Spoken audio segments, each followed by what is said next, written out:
The India that we see today is mainly due to the selfless, courageous and determined efforts of Sardar Vallabhbhāī Paṭel. He was India's first Deputy Prime Minister and Home Minister.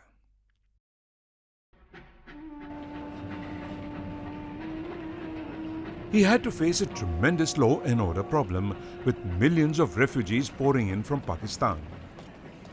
Another challenge was the integration of the 565 princely states into the Indian Union.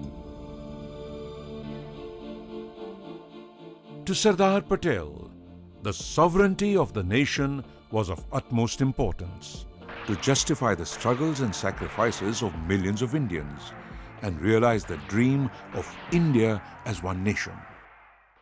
जिस चीज से मुल्क को फायदा नहीं होता है, उस चीज से आकर हमको खुद को भी नुकसान होता है. वो चीज हमें समझ के हमें जो हिंदुस्तान आज सदियों के बाद एक हुआ है और एक मौका मिला है, वो घुमाना नहीं चाहिए. Sardar Patel convinced all the states to join in, even as Junagadh and Hyderabad played truant.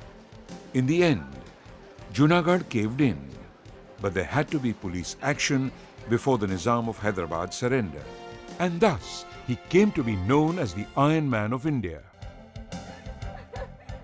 A grateful nation salutes Sardar Vallabhbhāī Paṭel, the pioneer of national unity.